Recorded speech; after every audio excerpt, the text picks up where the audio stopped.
Claude Pujade-Renaud, Le jardin forteresse. La balle franchit le mur, disparaît. Harmonia s'énerve. Tu l'as lancée trop fort, maintenant elle est perdue. Arrêté ne sait que proposer.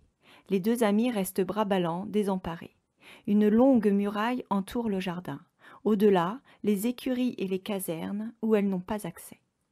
Une tête ronde et sombre apparaît au sommet de l'enceinte. Suivent épaules et torses, couleur d'olive brunissante. Essoufflé, un jeune garçon se dresse, brandit la balle. Il n'a pas le droit, proteste Harmonia. Les enfants de mercenaires doivent rester de l'autre côté. Attends, il va nous la rendre. Non, trépigne la petite, il nous nargue. Le garçon a esquissé le geste de renvoyer la balle. Il s'interrompt pour contempler la plus jeune. La fille du maître, si belle, peau de datte et cheveux fauves. La voilà figée dans ce regard, happée à l'intérieur de ses yeux d'eau claire. De là-haut, le garçon l'a harponnée, allée jusqu'à lui. Elle tremble et elle a trop chaud, au visage, au creux du ventre. Une voix d'homme. « Timocratès, Timocratès, descends immédiatement !» Avec force, la balle jaillit. La tête est avalée par le corps couleuvre. Harmonia reprend son souffle comme si elle revenait d'une brève immersion. Arrêtée, s'apprête à courir après la balle, elle s'immobilise en entendant hurler. Un silence, puis le bruit des coups. À nouveau, des cris de douleur. « Son père le bat, tu crois ?»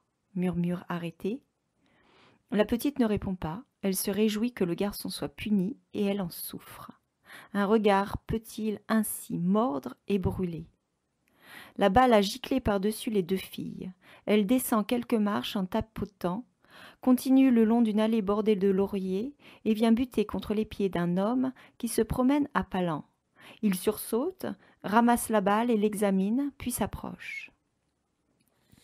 Regardez les enfants, cette balle est parfaitement ronde, bien que faite de losanges. 12 losanges cousus les uns aux autres.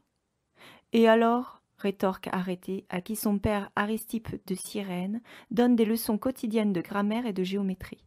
Rien n'empêche de fabriquer du rond avec des angles.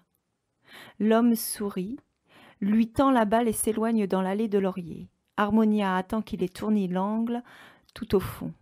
C'est qui? Platon. D'où vient-il? D'Athènes. Il est arrivé hier soir. C'est ton père qui l'a invité. Mais papa ne l'apprécie pas trop. Pourquoi? Ils n'ont pas les mêmes idées, je crois. Il a l'air vieux, ce Platon. C'est parce qu'il est philosophe? Mais non, il a 40 ans. C'est vieux. Bon, on joue? La balle reprend sa navette entre les fillettes qui la projettent contre une portion lisse du mur. L'une frappe dans ses mains ou tournoie, tandis que l'autre rattrape. À toi, à moi. Résonance mate du cuir sur la pierre calcaire, gambades et gloussements de plaisir. Attention, elle a dévié. Le rythme rebondit de l'une à l'autre et les courtes tuniques se retroussent sur les cuisses lors d'un élan brusque ou d'une volte. Absorbés par les trajectoires de la balle, ni Arrêtée ni Harmonia ne remarquent le torse basané revenu au faîte de l'enceinte, les doigts agrippés au rebord et le regard prédateur captif.